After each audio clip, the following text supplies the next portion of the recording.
Hey everyone, अगर आप आज पहली बार मेरे चैनल पे आए हो तो प्लीज़ चैनल को सब्सक्राइब कर लें। आपका क्या नाम है? आरोही बिना उसकी ओर हाथ बढ़ाए कहती है। मैं आरोही, आरोही वर्मा। मैं अब चलती हूँ, मुझे ये फाइल लेकर जाना है। सर वेट कर रहे होंगे। रोहन तुरंत कहता है, मैं आपकी कुछ हेल्प कर दूँ। आरोही नामे सिर हिलाते हुए बोली, नहीं शुक्रिया, मैं खुद कर सकती हूँ। ये बोल वो हल्के से मुस्कुराकर वहां से चली जाती है। रोहन उसे जाते हुए देख रहा था। उसके चेहरे पर हल्की सी मुस्कान थी। वहीं दूसरी तरफ एक बड़ा सा मेंशन जो दिखने में बहुत खूबसूरत था। हर तरफ नौकर चाकर जो अपने कामों में लगे हुए थे। मेंशन की हर चीज़ काफ़ी एक्सपेंसिव लग रही थी। कमरे भी काफ़ी बड़े बड़े थे। उन्हीं कमरों में से एक कमरा जो काफ़ी बड़ा और खूबसूरत था। उस पूरे रूम में अव्यन की तस्वीरें थी। छोटे फोटो फ्रेम से लेकर बड़े फोटो फ्रेम लगे हुए थे। उसी कमरे के एक किंग साइज बेड पर एक लड़की जो और कोई नहीं मायरा थी, हाथ में अवन की फोटो लिए उसे घूरे जा रही थी। खुले बाल, चेहरे पर मेकअप, वाइट मैक्सी ड्रेस पहने बेड पर पीछे की ओर टेक लगाए हाथ में अवन की फोटो फ्रेम लिए उसे बड़े प्यार से सहलाते हुए आंखों में ढेरों जज्बात लिए उसे देख रही थी। तभी कमरे में उसकी माँ राधिका आती है। वह अपनी बेटी को ऐसे देख उसके पास आते हुए पूछती है, क्या हुआ बेटा, तुम अव्यन की फोटो को हाथ में लिए ऐसे क्यों बैठी हो? मायरा उनकी ओर देखकर बोली, माँ मेरी शादी अव्यन से होगी ना? राधिका उसके सिर पर हाथ फेरते हुए, ऐसा क्यों पूछ रही हो बेटा? बिल्कुल होगी तुम दोनों की शादी, वो भी बहुत धूमधाम से। मायरा मायरा तुरंत कहती है, लेकिन मॉम, अव्यन वो करेगा ना मुझसे शादी? उसने अगर मना कर दिया तो? राधिका उसके चेहरे को थामते हुए बोली, हाँ बेटा, वह जरूर करेगा, और अगर उसने मना भी कर दिया तो मुझे पूरा भरोसा है विक्रांत भाई साहब जरूर उसे मना लेंगे। मायरा, लेकिन मॉम, वो तो उनसे नफरत करता है, और तो और मुझे भी पसंद नहीं करता। राधिका उसे तसल्ली देते हुए कहती है, बेटा माना कि वो बहुत जिद्दी है, लेकिन तुम तो जानती हो गुस्से में उसने तुम्हें कुछ बोल दिया होगा। पर ऐसा नहीं है कि अव्यन तुम्हें पसंद नहीं करता।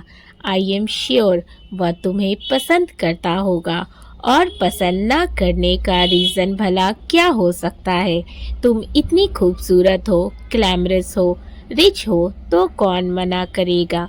वैसे भी तुम्हारे आगे पीछे तो कितने लड़के घूमते हैं, लेकिन तुम उन्हें 1% भी भाव नहीं देती, क्योंकि तुम अव्यन से प्यार करती हो। अव्यन भी तुमसे प्यार करता होगा, तभी तो देखो उसने अभी तक शादी नहीं की। ये सुनकर मायरा की आंखों में चमक आ जाती है। वो चेहरे पर मुस्कान लिए कहती है, सच में मॉम, अव्यन भी मुझसे प्यार करता है। मैंने ये पहले क्यों नहीं सोचा? हाँ शायद आप ठीक कह रही हैं, लेकिन उसकी नफरत, वो तो विक्रांत अंकल से नफरत करता है ना? राधिका कुछ सोचते हुए कहती हैं, हाँ करता तो है, पर तुम फिक्र मत करो, विक्रांत और आरती सब संभाल लेंगे। मायरा खुशी से उनके गले लगते हुए बोली, thanks mom, I was getting extremely worried thinking about it. मैं बहुत परेशान हो गई थी ये सोच सोच कर, पर आपने मेरी टेंशन कम कर दी। Thank you so much mom. Radhika उसके माथे को चूमते हुए कहती है, तुम मेरी और आकाश की, हम दोनों की जान हो, तो फिर तुम कैसे सोच सकती हो कि हम तुम्हारी इस विश को पूरा नहीं करेंगे? और आकाश तो विक्रांत भाई साहब से मिलने गए हैं। इसी सिलसिले में बात करने मायरा हैरानी और खुशी के मिले जुले भाव से कहती है, रियली मॉम, डैड अंकल से बात करने गए हैं।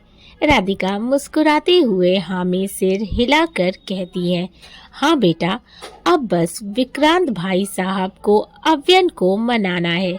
बस वो उसे मना ले तो हम जल्दी ही शादी की तैयारियां शुरू कर देंगे। मायरा खुशी से मुस्कुराकर कहती है, हाँ मॉम, मुझे इस पल का बेसब्री से इंतज़ार है।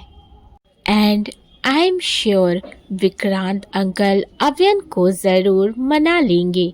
ये बोल वो अव्यन की फ़ोटो फ्रेम को प्यार से चूमते हुए वहीं साइड टेबल पर रख देती है। राठौर इंडस्ट्रीज़ ऑफिस का माहौल अपनी रफ्तार से चल रहा था, मगर साथ ही कुछ एम्प्लॉय गॉसिप करने में बिजी थे। गॉसिप वो भी आरोही की खूबसूरती की, उसकी मासूमियत की और उसकी सादगी की। जब से वो इस ऑफिस में आई थी, लोगों की नज़रें उस पर टिक गई थीं। कुछ उसे सराह रहे थे तो कुछ उसे लेकर जलन महसूस कर रहे थे। जबकि आरोही अपनी ही दुनिया में मग्न हाथ में ट्रे लिए हुए कॉरिडोर से गुजर रही थी। ट्रे में एक कॉफी मग था और दूसरे हाथ में ब्लू कलर की एक फाइल थी जो अव्यन ने लाने को कहा था। डार्क ब्लू रंग के फ्रॉक सूट पहने वो बहुत प्यारी लग रही थी। उसके खुले लंबे बाल उसकी पीठ पर लहरा रहे थे। उसकी बड़ी बड़ी कचरारी आंखों में एक मासूम सी घबराहट थी और होठों पर बेखबर मुस्कान। उसके कदमों की आहट के साथ साथ ऑफिस के कुछ मेल एम्प्लॉय उसकी तरफ मुड़कर देखने लगे। यार, इस लड़की में कुछ अलग ही बात है, कितनी मासूम और प्यारी है, एक लड़के ने अपने दोस्त से फुसफुसाते हुए कहा। बस मासूम नहीं, कमाल की खूबसूरत भी है, दोस्त ने भी हामी भरी। वहीं दूसरी ओर कुछ फीमेल एम्प्लॉय उसे जलन भरी निगाहों से देख रही थी। लग रहा है किसी बड़े सोर्स से आई है, तभी सीधे बॉस की असिस्टेंट बन गई। एक लड़की ने तंज कसा, और नहीं तो क्या, अब देखना बॉस की फेवरेट भी बन जाएगी। दूसरी लड़की ने नाक चढ़ाते हुए कहा। लेकिन आरोही इन बातों से बेखबर अपने ही ख्यालों में थी। कॉफी गिर ना पाए इस डर से वो बार बार ट्रे को सही पकड़ रही थी। बस गिरना मत, वरना आज के बाद ये जॉब गई। उसने खुद को समझाते हुए गहरी सांस ली और अपने कदम तेज किए। अव्यन के कैबिन के दरवाजे के पास पहुंचते ही उसने रुककर एक गहरी सांस ली, फिर हल्के से डोर को नॉक किया। अंदर से अव्यन की एक कड़क और ठंडी आवाज आई, कम इन।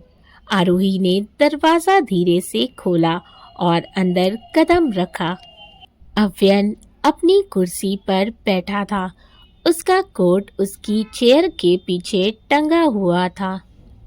टाई जरा लूज हो गई थी और उसने अपनी स्काई ब्लू शर्ट की स्लीव्स फोल्ड कर रखी थी। उसकी नज़रें लैपटॉप स्क्रीन पर थी।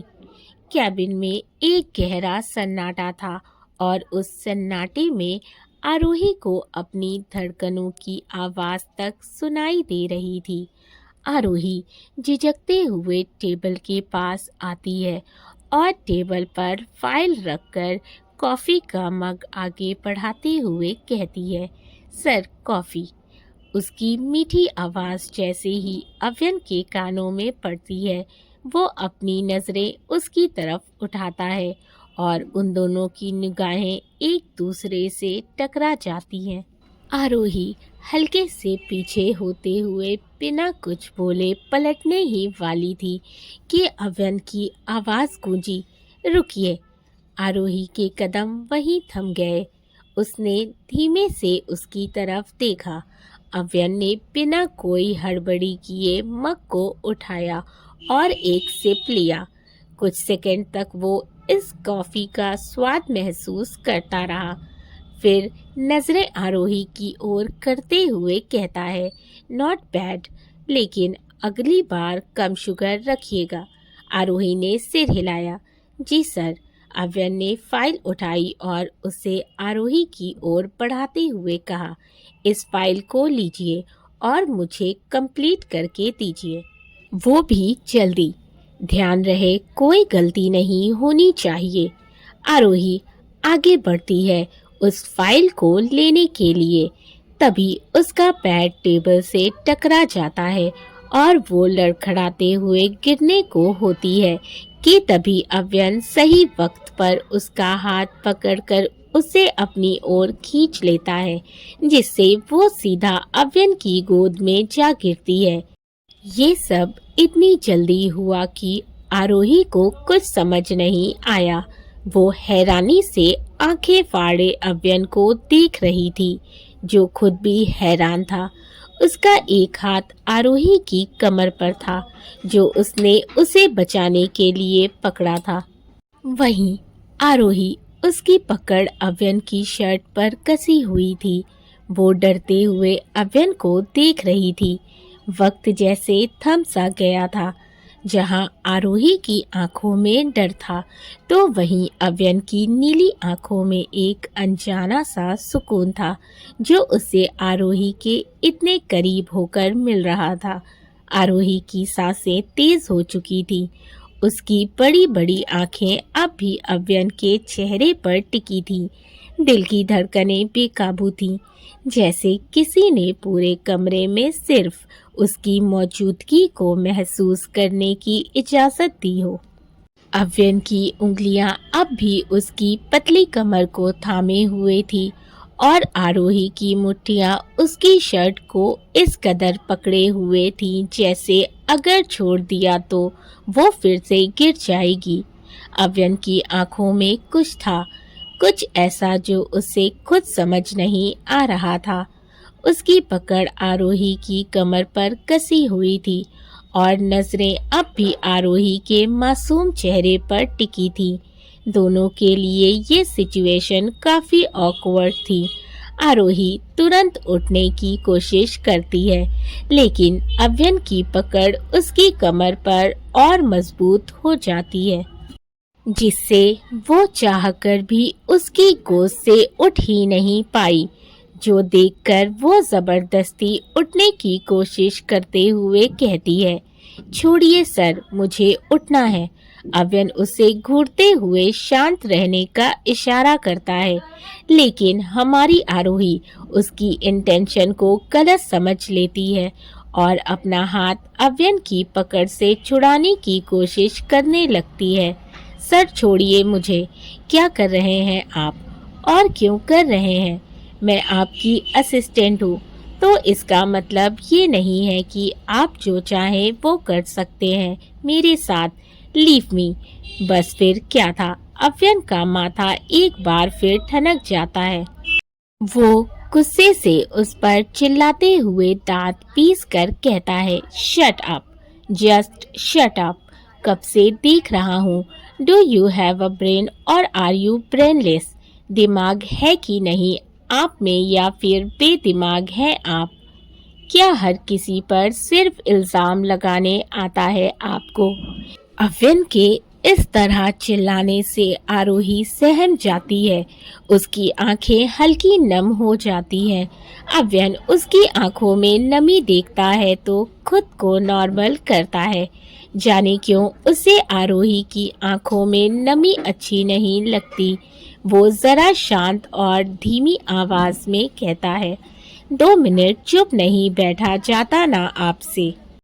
अगर आप थोड़ा शांत बैठेंगी तभी तो मैं कुछ बोलूँगा।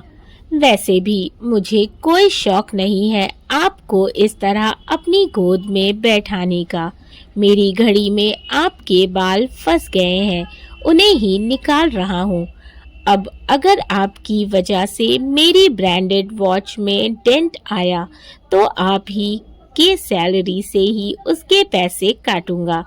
आरोही का मुंह हैरानी से खुला रह जाता है ये सुनकर, लेकिन साथ ही उसे बहुत शर्मिंदगी भी महसूस होती है, क्योंकि एक बार फिर उसने अनजाने में ही सही मगर उसे गलत समझ लिया था।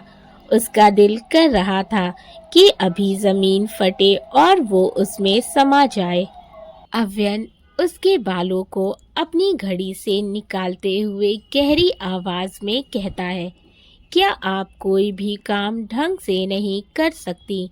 हर बार मुसीबत में पड़ना जरूरी लगता है आपको। आरोही अव्यन की ओर देखती है। उसकी नजरें अव्यन की नीली आंखों से हटकर उसकी पकड़ पर गई। उसने झटके से अपनी उंगलियों को उसकी शर्ट से हटाया और खुद को अलग करते हुए उसकी गोद से उठने की कोशिश करती है, मगर अव्यन की पकड़ अब भी उसकी कमर पर जरा टाइट थी। आरोही हल्की घबराई हुई आवाज में कहती है, मैं खुद संभल सकती हूँ। अव्यन अपने चेहरे पर वही सख्ती लिए धीरे से उसकी नाजुक कमर से अपना हाथ हटाता है और उसे छोड़ देता है। आरोही तुरंत उसकी गोद से उतर जाती है। अव्यन की आंखों में अब भी वही अजीब सा खिंचाव था, लेकिन वो हल्का सा सिर झटकते हुए उसकी ओर देख सर्द लहजे में कहता है, अगर संभल सकती होती तो मेरी गोद में ना गिरती। आरोही ने गहरी सांस ली और चेहरा घुमा लिया। उसे खुद पर गुस्सा आ रहा था कि वो क्यों गिरी। ना वो गिरती और ना ये खड़ूस अड़ियल इंसान को उसे सुनाने का मौका मिलता। आरोही मुंह बनाकर बुदबुदाते हुए कहती है, गलती मेरी नहीं थी, ये टेबल आ गई थी बीच में। अव्यन नागवारी से सिर हिलाकर उसे तंज कसते हुए कहता है, I think your name should be more like inexperienced little girl rather than Miss Drama Queen. Well, मैं सोच रहा हूँ आपको आज एक नया नाम दे दूँ। अब ड्रामा क्वीन की पोस्ट से आप और ऊपर आ जो गई हैं। वाओ, मतलब एक ही दिन में प्रमोशन। नाइस, तो आज से आपको मैं एक न्यू नेम देता हूँ, baby girl. What did you think of it? वैसे भी इससे पहले भी तो आपने बिना कुछ जाने इतना बड़ा बखेड़ा खड़ा कर दिया था, बिना सोचे समझे, और आज फिर वही किया आपने। इतनी नादान है ना आप, बिना सोचे कुछ भी कर जाती हैं। तो हुई ना आप बेबी गर्ल। ये सुनकर आरोही की आंखें बड़ी हो जाती हैं। मतलब ऐसा जालिम बॉस मिला था उसे, जो मिनट मिनट पर बस उसे सुनाए ही जा रहा था। वो चिढ़ते हुए खुद से कहती है, हद है, मतलब एक मौका नहीं छोड़ना है इन्हें मुझे सुनाए बगैर। उफ, कहाँ फंस गई तू आरोही? ऐसा जल्लाद बॉस मिला है, इसे मेरे ही पल्ले क्यों पड़ना था? अव्यन की नजरें आरोही के बनते बिगड़ते एक्सप्रेशन पर थी, जो उसे और भी क्यूट बना रही थी। अव्यन कुछ कहने ही वाला था कि तभी आरोही टेबल से फाइल उठाने लगती है। अव्यन की नजरें अनायास ही उसके मासूम से चेहरे पर टिक गई। लंबी लटें उसके चेहरे पर गिर रही थीं। बड़ी बड़ी कजरारी आंखें, पिंकिश होठ और चेहरे पर बेशुमार मासूमियत। अव्यन उसे देखता ही जा रहा था। वो चाहता तो था अपनी नजरें उस पर से हटाना, पर जाने क्यों हटा नहीं पा रहा था। और जाने कैसी कशिश थी उसमें कि अव्यन के दिल की धड़कनें हल्की हल्की बढ़ने लगी थीं। लेकिन इससे पहले कि वो कुछ महसूस कर पाता, वो खुद को संभालता है और अपने सख्त अंदाज में वापस आता है। आरोही वो फाइल उठा लेती है और वहीं खड़ी अव्यन की ओर देखती है कि शायद उसके कोई और नए ऑर्डर्स हों, क्योंकि उसे परेशान करना तो अब उसके बॉस के सबसे फेवरेट कामों में शामिल जो हो गया था। अव्यन उसकी ओर देखते हुए सीरियस टोन में कहता है, अब यहाँ खड़ी खड़ी क्या सोच रही हो? जाइए और काम कीजिए। आरोही ने चौंक कर उसकी ओर देखा। मतलब उसे समझ नहीं आ रहा था कि ये आदमी आखिर चीज क्या है। कभी उसकी मदद करता है, कभी उसे डांटता है। वो एक नज़र अव्यन को देखती है और बिना कुछ बोले जाते जाते हल्की नाराजगी से उसे घूरती है और बाहर निकल जाती है। अव्यन एक गहरी सांस लेता है और अपनी उंगलियों को अपनी शर्ट पर महसूस करता है, जहां अभी कुछ देर पहले आरोही की उंगलियों की छुअन थी। दोस्तों, आई होप कि आप लोगों को मेरी कहानी अच्छी लग रही हो, स्टोरी पसंद आ रही हो तो वीडियो को लाइक कर दीजिएगा। चैनल को अभी तक सब्सक्राइब नहीं किया है तो जल्दी से कर लें। साथ ही अपने फैमिली एंड फ्रेंड्स के साथ भी शेयर करें। अपने फीडबैक मुझे ज़रूर दें। कहानी के पिछले एपिसोड्स नहीं पढ़े हैं तो जल्दी से उन्हें पढ़ लें। मिलते हैं स्टोरी के अगले एपिसोड में। Thank you for watching and keep supporting. Love you all.